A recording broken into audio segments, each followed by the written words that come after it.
Good morning, everyone, and welcome. For those I've not yet met, I'm Alexa Blanche, Managing Director of ExoSystems. ExoSystems and ExoFutures are both part of the broader Exo Group ecosystem, and it is a real pleasure to welcome you today to ExoFutures webinar. Enterprise agility is not a team problem, it's a leadership one.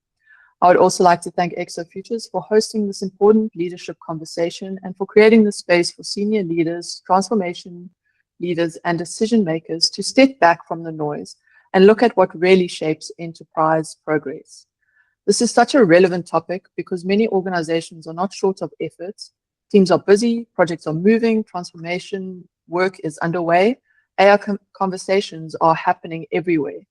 And yet, progress can still feel slower than it should. Today's session looks at a deeper leadership question. When capable teams are already working hard, what is really slowing enterprise momentum? Our focus today is the decision gap, the gap between what an organization is capable of executing and how effectively it decides, prioritizes, funds, aligns, and makes value visible. I'm delighted to introduce our speaker, Giles Lindsay. Giles is a globally recognized CIO, CTO, board advisor, keynote speaker, CEO of Agile Delta Consulting, creator of the Clear Model, and author of Amazon best-selling books, Clearly Agile and The Adaptive Leader. With nearly 3 decades of experience from enterprise engineering in the late 1990s through to executive leadership across global organizations, Giles has helped boards, leadership teams, and organizations close the gap between strategy, execution, and measurable business outcomes. Today, he will help us look beyond frameworks and team-level activity into the leadership system around the work, how decisions flow, how priorities are traded off, how value is seen, how funding follows strategy, and how trust is built. Lisa will also support us and share a few links during the session for anyone who would like to explore further around the decision gap diagnostic, Giles' Exo Voice conversation, the partner-led programs with Giles, and Giles's books. Giles, welcome. We are really looking forward to this conversation. And Alexa, thank you very much for the very warm welcome this morning. And, it's great to be here. And thank you to ExoFutures for the opportunity to be here today and to share something that I am incredibly passionate about sharing.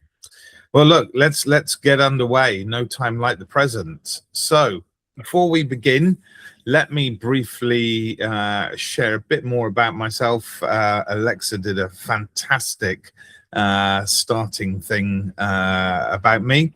So yeah, I'm Giles, and I work as a CIO or a CTO daily, where I really do focus on helping organizations transform how they operate, how they align technology, delivery, leadership, really to achieve better outcomes. And recently, I was honored to be recognized as one of the global CIO 200 and UK CIO 100 for 2025. As well as the books that I have written, I serve on the boards of the Agile Business Consortium and the Business Agility Institute here in the UK. And, as Alexa was saying, over the last 30 years, I have worked across areas like software engineering, architecture, delivery, executive leadership. And that actually gives me this real world front row seat to see how organizations evolve and where transformation efforts really succeed or stall. More recently, I've actually been involved in shaping conversations around real organizational enterprise agility, if you like, at the leadership level, including contributing to PMI's new manifesto for enterprise agility. And I suppose what motivates me most is actually helping organizations move beyond activity towards real measurable outcomes. Not simply just working harder, but working on the right things in the right way. And that's what today's session is all about. So let's get started. So as organizations adopt agility inside their businesses, teams naturally become faster. We see delivery improving, and fingers crossed, collaboration strengthens as well. Yet, many organizations still struggle to translate that into progress with consistent business outcomes. And for me, I often see that this result is then a widening gap between how fast teams can actually execute and how effectively organizations actually are able to decide, align, and deliver value. So, aligned with the thinking behind the new manifesto for enterprise agility, it shows why many transformations struggle, if you like, not because of the teams or the frameworks, but because leadership systems have not evolved at the same pace. Now, decision-making remains slow, priorities conflict, funding stays rigid, alignment breaks under pressure, and at the center of all of this is that decision gap that Alexa mentioned, the growing disconnect between fast-moving execution and slow-moving organizational decisions. So today, and when people watch this back, attendees will gain clear, practical insights on reducing competing priorities, speeding up decision-making, making value visible, and aligning teams, funding, and strategy. The session is also going to highlight how AI is increasing urgency by exposing structural weaknesses that organizations simply can no longer ignore. So this is not about doing agility better.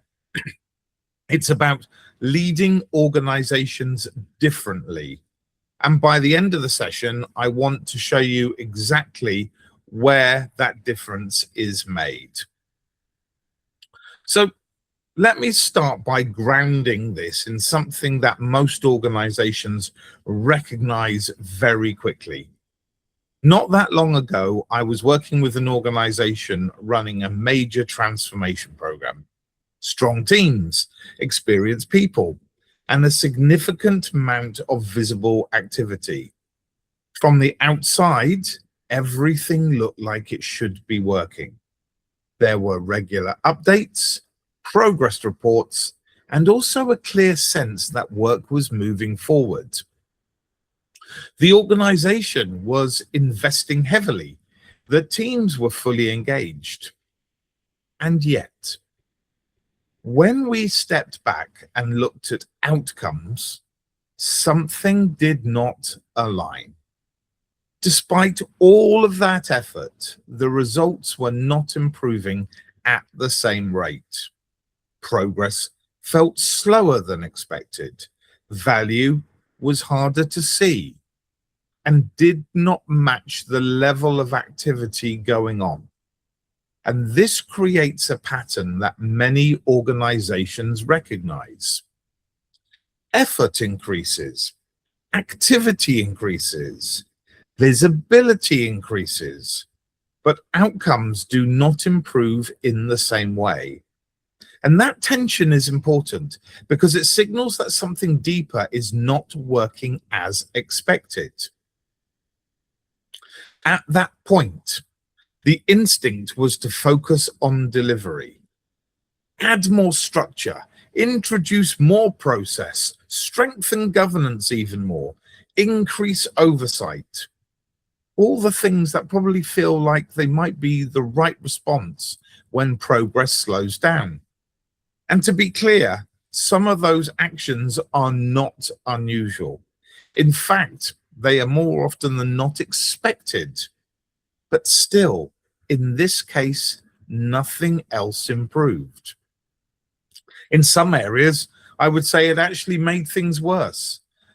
More coordination, more overhead, more friction between the teams. Work, I would say, became heavier, not clearer. And that is when the realization became unavoidable. The issue was no longer about delivery. It was also no longer about capability. It was all about how decisions were being made across the organization, how long they were taking, how often they were escalated, how disconnected they were from the work going on itself. And that moment for me shifted the entire perspective from improving how work is delivered to examining how the organization actually operates. And that shift is where agility really begins. What makes this particularly important is that this is not an isolated example. Across many organizations, the reality looks very similar. Teams are capable, people are working hard. There is a constant flow of activity supported by more tools, more data, more initiatives than ever before. And on the surface, it looks like all the ingredients for success are in place. And yet, outcomes still lag behind expectations. Decisions take longer than they should. Priorities shift more often than they should. Work is delivered, but the value is not always clear or consistent. And what we are seeing then consistently across organizations is that investment in delivery has far outpaced investment in leadership capability. And what that creates is a growing gap between effort and outcome. And that gap tells us something really important. The problem is not effort. The problem is not capability. The problem is alignment. And more specifically, how decisions are actually made across the organization. And until that is addressed, increasing effort will not produce better results. It will simply just increase activity. So that brings us to the core question that sits underneath everything I've been exploring so far. Why does progress stall when agile or agility is already in place? On the surface, that should not be happening. Most organizations have invested heavily in better ways of working over many years. Teams are stronger, delivery is more disciplined, feedback loops are shorter, and collaboration has improved in real, meaningful ways. And all of that is real progress. And yet, when you step back and look at outcomes, something still does not fully connect. Progress at team level does not always translate into progress at organizational level. The energy is there, the activity is there, and the intent is there, but the results do not always move in the same way. And that is what makes this question so important. Because if agile and agility is already in place, and if teams are improving, and the real constraint is no longer likely to sit within the team itself, it therefore sits somewhere else. It sits in how the organization sets direction, how it makes decisions, how it aligns around value when the complexity increases. So this is not really a question about whether agile or agility works. It's a question around whether the organization around agile has evolved far enough to support what teams are now actually capable of doing. And I would say in many cases it hasn't. The gap opens right there.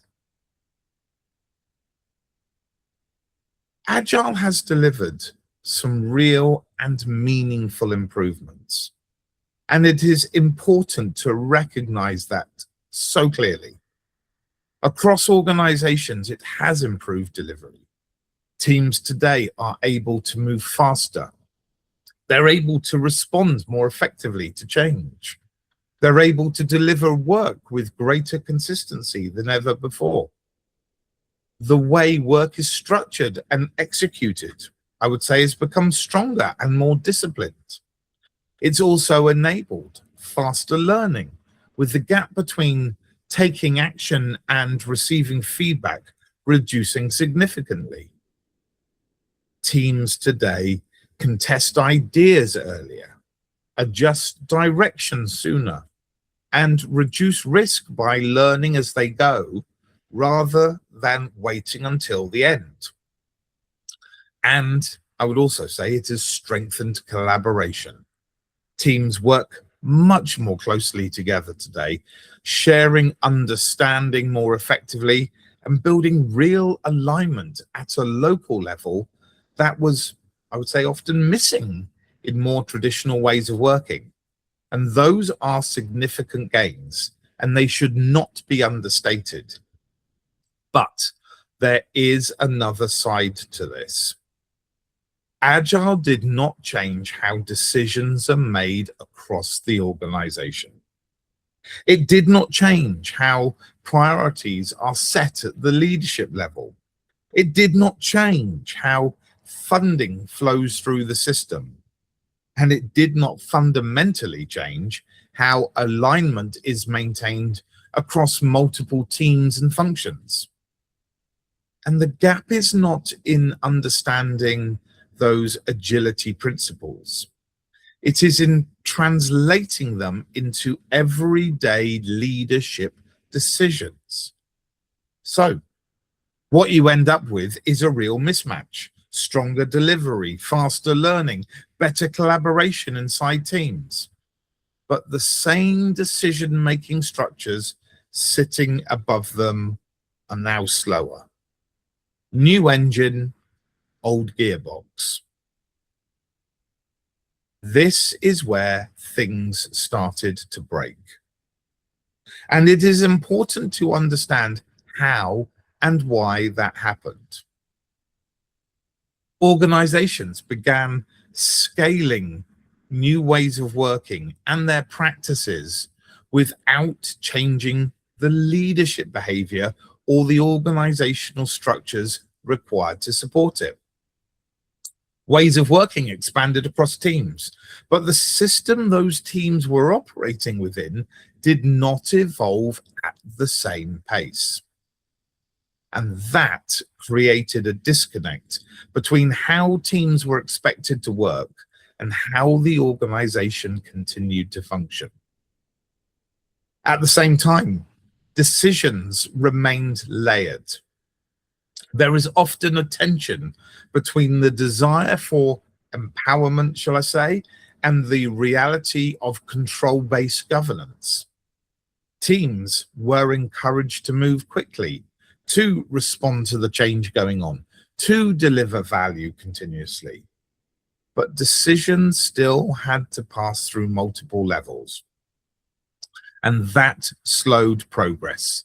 It introduced delays and reduced the ability to respond when it really mattered. Funding also remained rigid, meaning learning could happen, but acting on that learning was often constrained. And priorities became increasingly conflicting. Teams were told to focus, yet new demands continued to arrive from so many different directions. Strategic goals overlapped, local priorities competed, and alignment became so much harder to maintain across this organization. So what this created was not a failure of those new ways of working. It created a system where teams were trying to move forward, but the organization around them was not set up to support that movement. And that is where the friction really began. And when the friction does build across the organization, the results become so very visible. Activity increases. There is much more work happening across teams. There are more initiatives underway. There are more visible signs that progress is actually being made. And as I said previously, from the outside, it can really look like momentum is building. At the same time, coordination has to increase.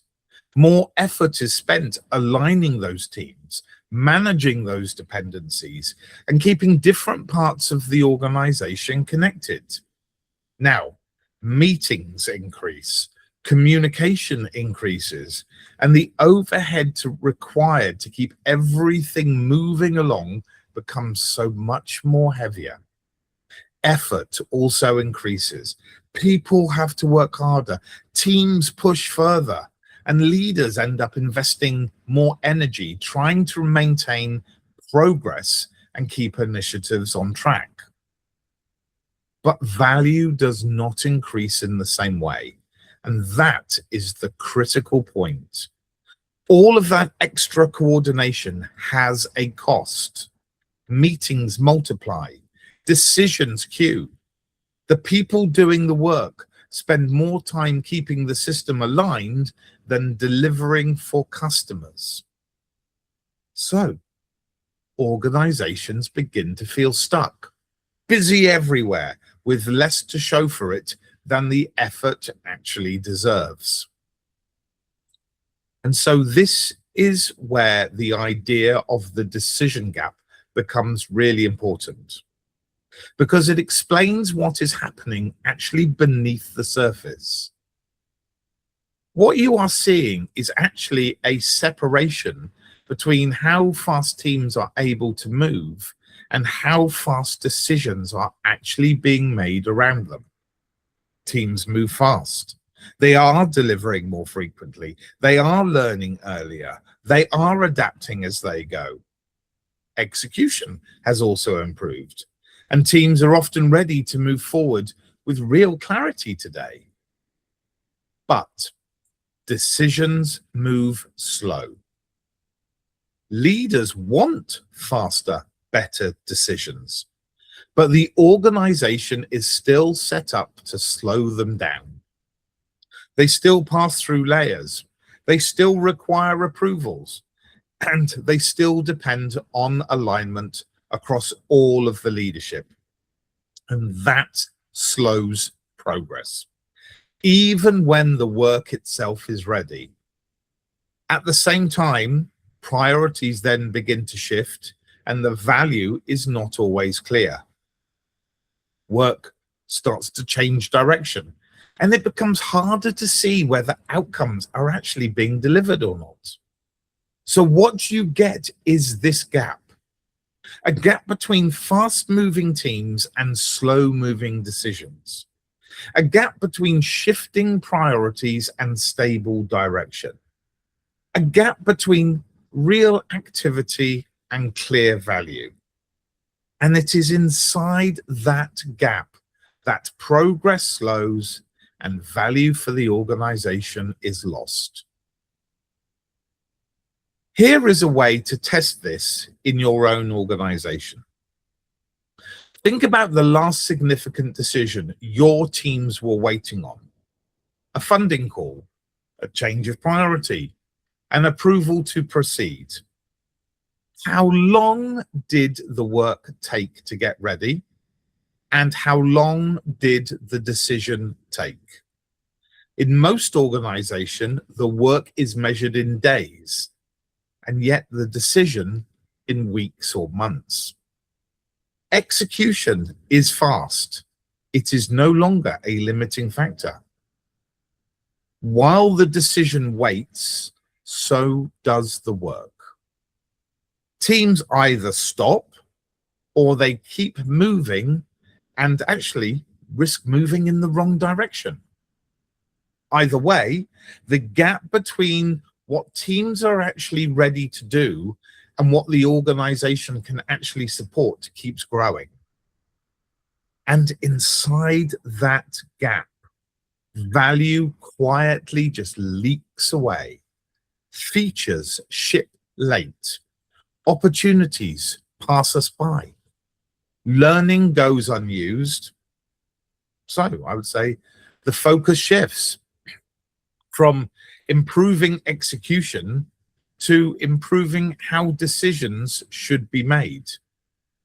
In fact, that ratio, decision time versus delivery time, is one of the most revealing measures of agility that you can look at.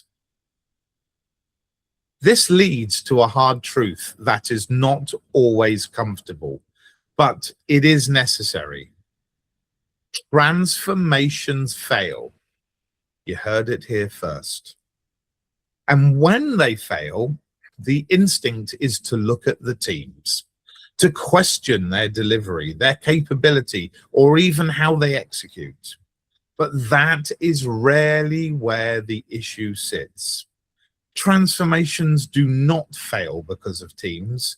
They fail because of leadership systems. Because decision-making remains slow. Because structures remain unchanged. Because alignment breaks down as that complexity increases. Teams can only operate within the system that they are actually part of. They can improve how they work, but they cannot overcome structural constraints on their own. And when decisions are slow, everything slows. Work waits, momentum drops, opportunities are simply missed. What constrains agility is rarely the tools or the frameworks. It is how risk and accountability are handled across the organization. So this is the hard truth. If leadership systems do not evolve, transformation will struggle, however hard people try. What is interesting, actually, is how clearly this shows up when you listen to the leaders themselves. There is often a gap between what leaders say they actually want, adaptability and resilience, for example, and how the organization actually operates day to day. Because leaders are not asking for more frameworks. They are not asking for more ceremonies. They're not asking for more structure or even more ways of organizing the teams. They are asking for value. They want to understand whether the work being done is actually delivering meaningful outcomes. Not just activity or output, but real impact that connects to the goals of the organization. They are also asking for speed. Not speed for its own sake, but the ability to be able to make decisions, respond, and move forward without unnecessary delay.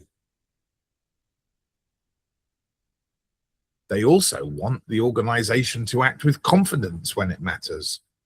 And they are asking all the time for clarity on risk. They want to know where the real risk sits, how those risks are evolving, and whether decisions are being made with the right level of awareness and real responsibility. So, when you step back, the shift becomes really clear. The conversation has moved away from frameworks and process, but towards value, speed, and decision making. And that tells us something really important. The challenge is no longer about how teams work. It is about how teams are actually led. When you look at what organizations are dealing with day to day, the struggles are clear and consistent. The first, too many priorities. Everything feels important. Very little gets stopped, and effort is spread far too thinly. And that makes focus really difficult. The second, slow decisions. Teams are ready to act, but they are sat waiting for approval or alignment. And that really interrupts momentum. The third is unclear value. There is activity and output, but it is not always clear whether outcomes are actually being achieved or not. And the fourth is misalignment. Across teams, funding, and strategy, different parts of the organization are not always moving at the same pace and same direction. And each of these creates friction on its own. Together, they actually compound. And what sits underneath all four is the same thing: the gap between leadership intent and that operational reality. This is where the shift becomes critical. For a long time, the focus has been on improving teams, trying to make them faster, more effective, more responsive. But it's not enough. The unit of change is no longer the team. The unit of change is now the organization. That means leadership must evolve. Decision-making, funding, governance, all need to change. They are the operating system that every team runs on. Upgrade the teams without upgrading the system, and you simply get faster teams hitting the same walls.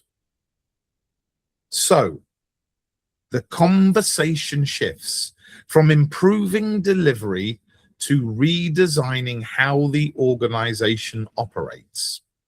And that is where real transformation begins.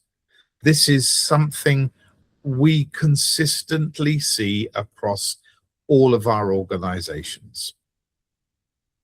So the question that naturally follows is really a practical one. What actually changes on Monday morning?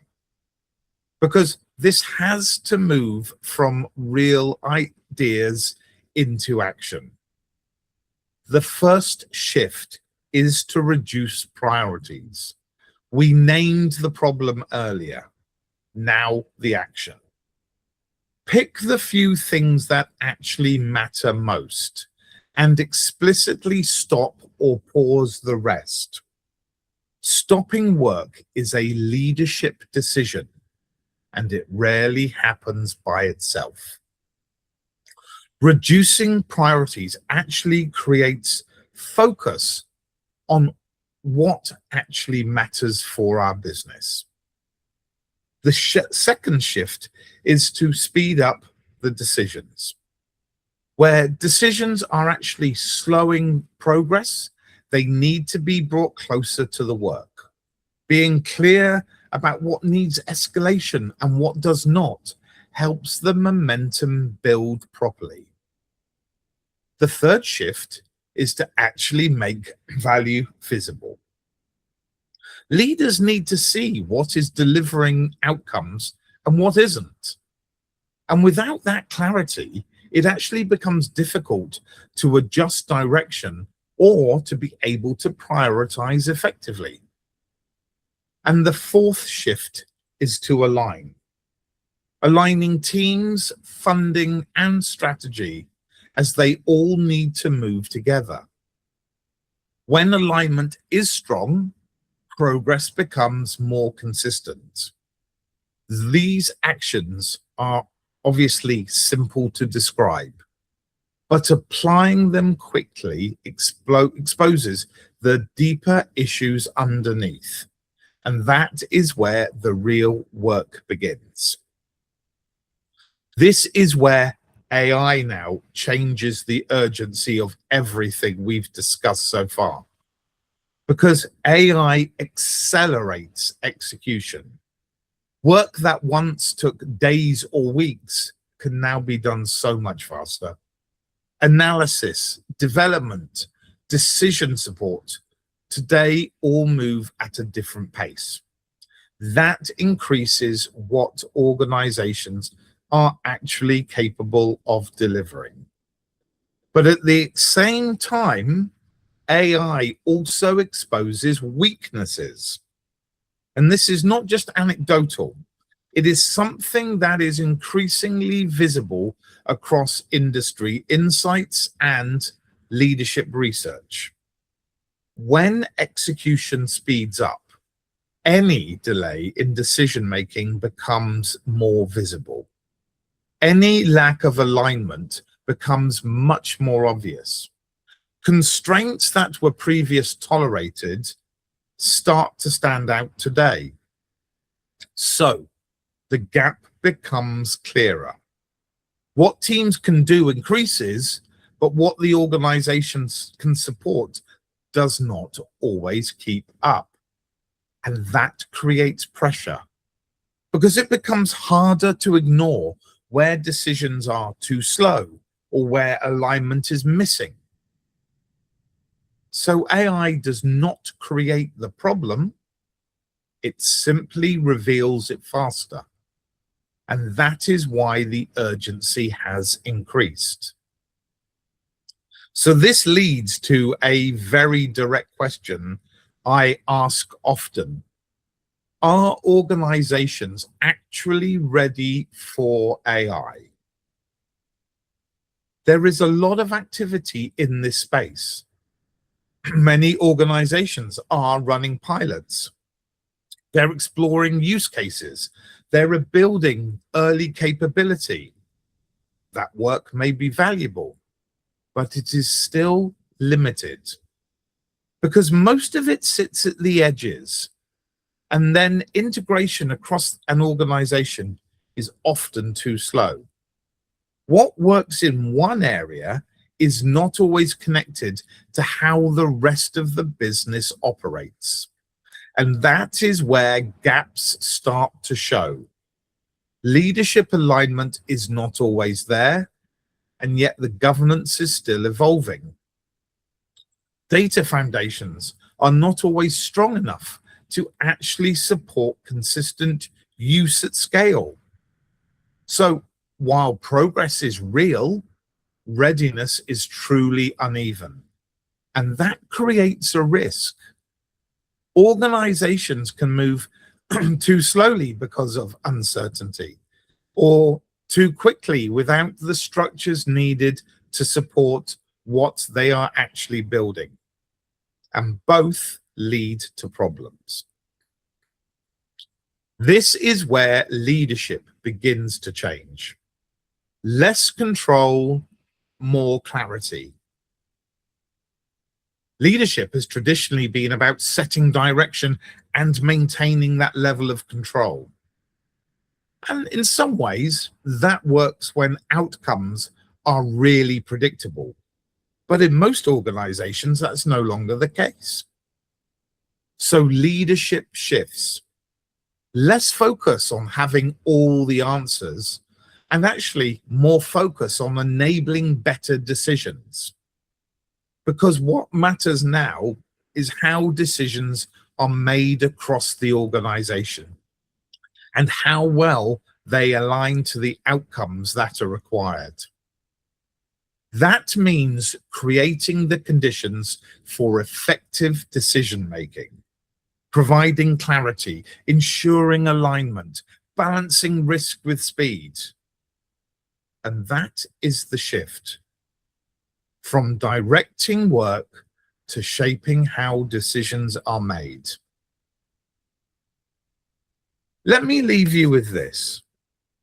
If decisions do not change, nothing else will. Not your frameworks, not your tools, not your structures. because that agility in the business lives or dies in how leaders decide. That is where real progress is either enabled or constrained. That is where momentum is created or lost. And that is where organizations either move forward with clarity or simply remain stuck despite all of the effort being applied. This is not a team problem. It is not a delivery problem. It is a leadership responsibility. So the real shift is not about improving how work is done.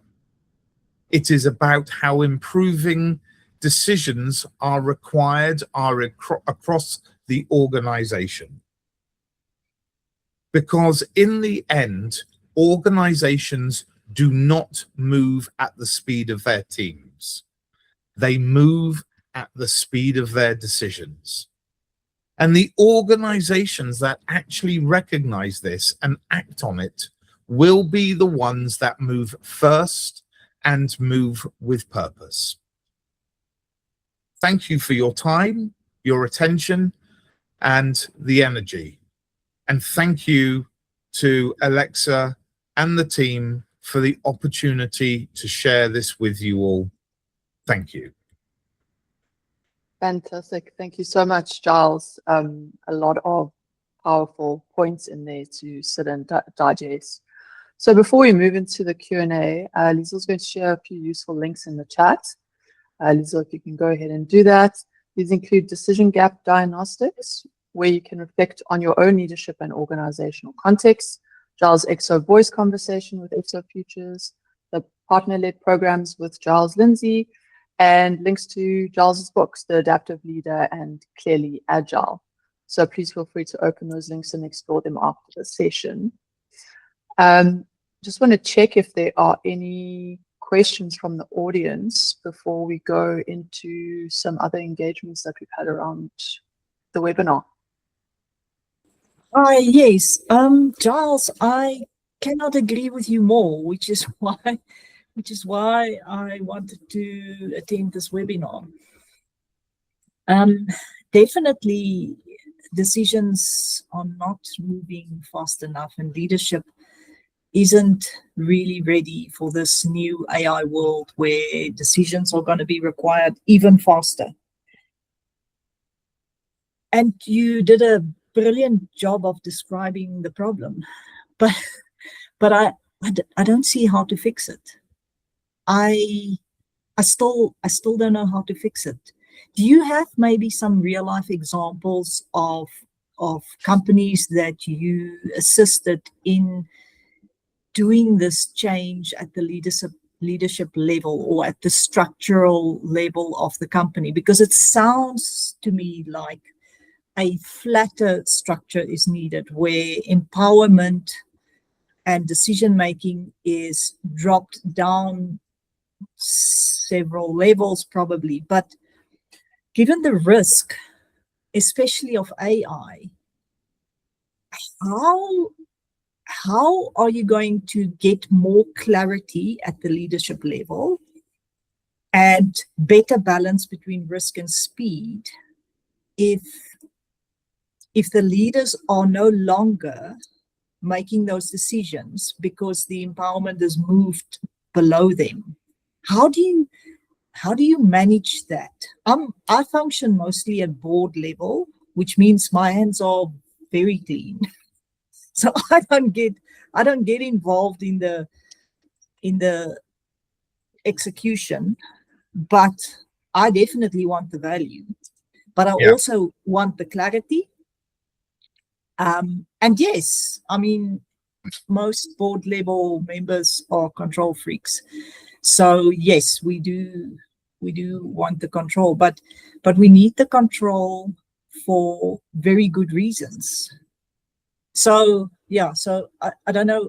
I mean, I have a million questions in there. Actually. No, it's brilliant, and you know, while I have some of the answers, I don't necessarily have all of them. But let me share this, because I think this is a great question, because it's connecting AI, leadership, those decision gaps, and possibly some of the sort of the approaches I use using my diagnostics tool, the Clear model, into obviously being able to answer this for you. And I think one of the risks with AI is that leaders do assume it'll create that clarity you're talking about, simply because it creates more information. But we know in reality, more information does not necessarily mean, more clarity. In that reality, I would actually say that AI produces more data, more analysis, more options, and potentially more recommendations. And so if leadership is already struggling with prioritization and decision making, AI will just simply increase the amount of noise rather than reduce it. And that is why I believe clarity, and it is one of my favorite words, has become one of the most important leadership capabilities. For me, that clarity doesn't start with the technology. It actually starts with a conversation. And I think this is how it, in part, solving some of the challenges you've got, this can actually help. When I work with leadership teams, I use my Clear model workshops to make the organization visible before actually trying to improve it. And in the workshops, we bring together the leaders across the organization to look at 5 core areas: culture, leadership, execution, adaptability, and responsiveness. And rather asking whether agility or AI is actually working, we ask much more sort of practical questions. Where are decisions getting stuck? What priorities are genuinely strategic or not? And which ones are just simply consuming capacity inside the business? Where is value difficult to see? What is slowing teams down that leaders may not even realize exists? And it's those conversations which are incredibly powerful, because they move away from simple assumptions and they actually start sort of bringing clarity around shared evidence, if you like, for want of a better phrase. And quite often, I would also say leaders are experiencing completely different versions of the same organization. And I've seen this far too many times, right? And so the workshops I run hopefully create a common picture of reality before anyone actually starts discussing some of the deeper challenges and working out the solutions to the questions, Cecilia, that you were asking, right? So once that clarity really exists, AI becomes much more valuable to the business and to the leaders, because leaders then start to begin to understand the problems they really need to solve. And without that clarity, without those conversations, and sometimes without those workshops, AI risks accelerating work that simply should never have been started at all. And I keep seeing this all the time at the moment. So, with that clarity, AI becomes this real accelerator of value, if you like, rather than simply an accelerator of activity, which is where a lot of problems stem from. And that is really why I developed this Clear model. It's not another maturity model or another framework. It is structured in such a way of helping leadership teams really understand how their organization actually operates, how it identifies where the friction is, and how it agrees across the board where change will ultimately have the greatest impact. And for me, that is where better leadership begins, not with better answers, but with a clearer, shared understanding, if you like, of the questions that actually matter most.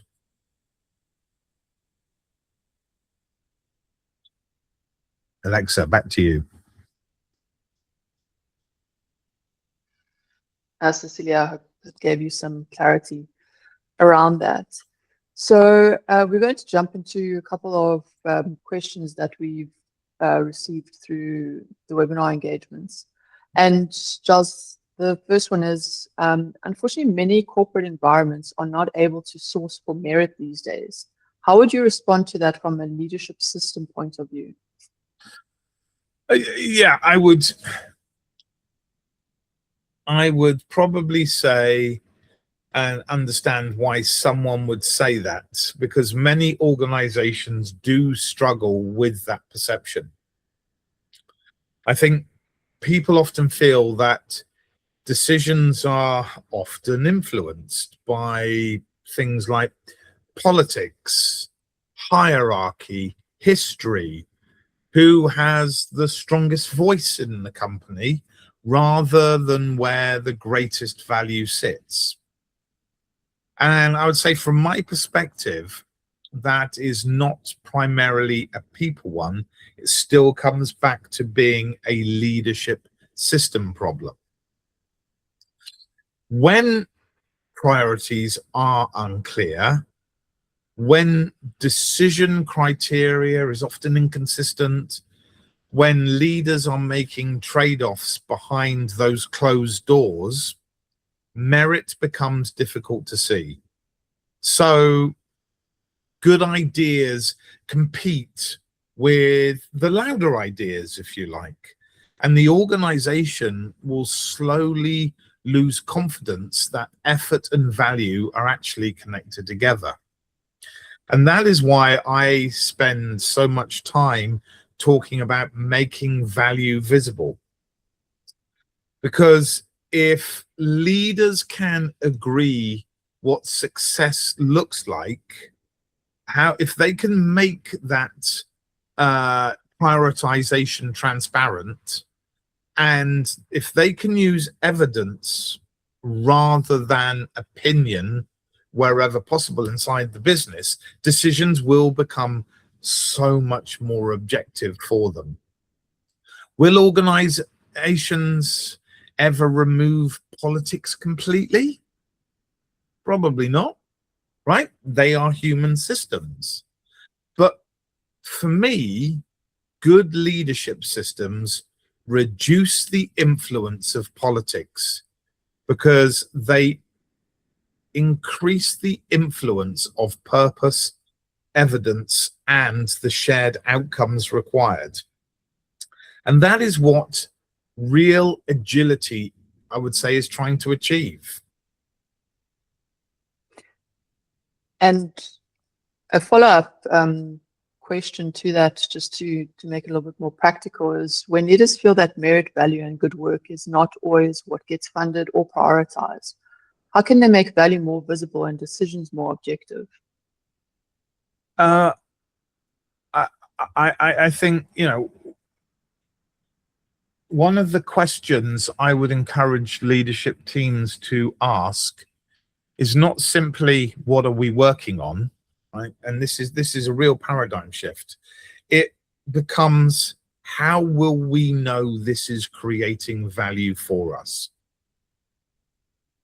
If that answer cannot be answered clearly, then it becomes much harder to justify the investment in that piece of work that is going on. Visible value makes stopping work easier as well. And one of the things that I've tried to share is that one of the hardest leadership decisions is deciding what not to continue. How many times have you heard the leaders come out saying these are the things we are not going to do, right? And so when outcomes, I would say, are fingers crossed, transparent, those conversations become far less emotional, and I would probably hesitant to say become much more as evidence-based instead. Yeah. And you mentioned a paradigm shift. That's really around leadership mindsets. Totally. And moving, yeah.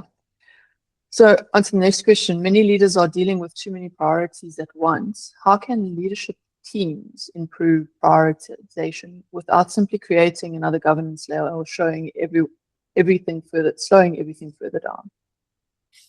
That is a great question, Alexa.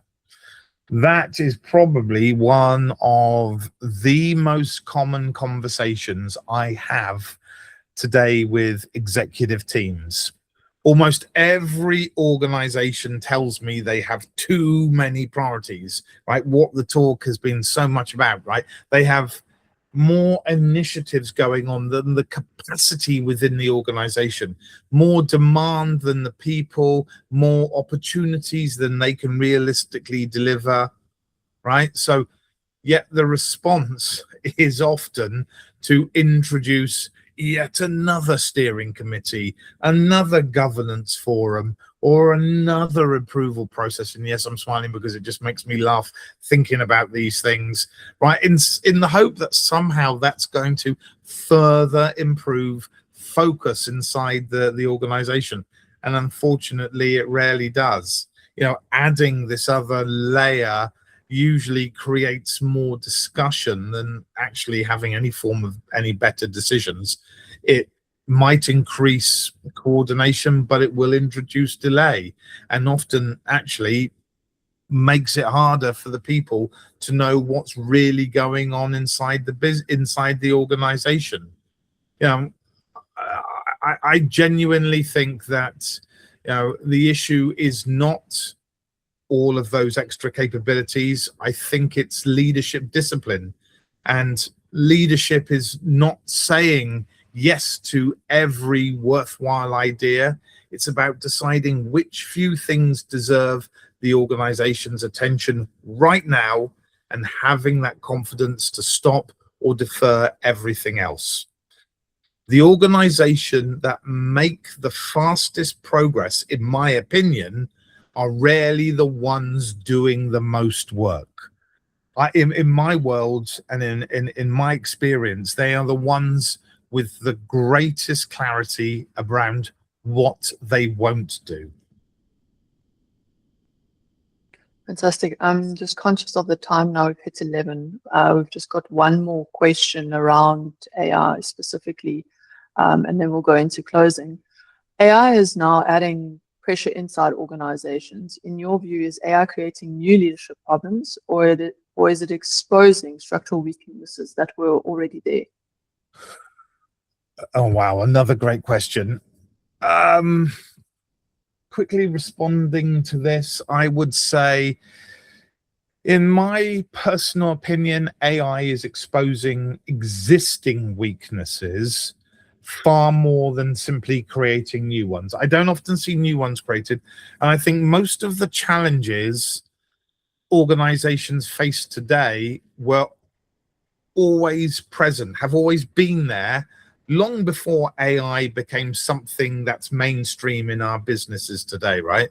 You know, as we've talked about with the talk, decision making too slow, priorities competed with each other, governance was always inconsistent. So different parts of the organization were and still are not aligned around the same outcomes. Today, the difference is now speed. AI accelerates that execution, as I said in the talk. And as I said, work that previously took weeks now is done in days or hours, right? And that changes the entire pace of the organization. And so, as I sort of shared, when execution speeds up, but decision making doesn't, the gap becomes so much harder to ignore. And that's why I always describe AI as an amplifier rather than a disruptor, because it amplifies those strengths and it amplifies the weaknesses that already exists in it. So, you know, if an organization has clear priorities, has good governance, good leadership, it'll go in the right direction. But if those things aren't so good, if they're weaker, AI will expose those weaknesses so much sooner. The bottlenecks will also become a lot more visible because the teams are no longer waiting on delivery. They're actually now today waiting on the leadership. And that's what I mean by the decision gap in the talk. Teams are increasingly capable of moving at speed, but organizations still make decisions at yesterday's pace. Giles, thank you. That was such a practical and important conversation.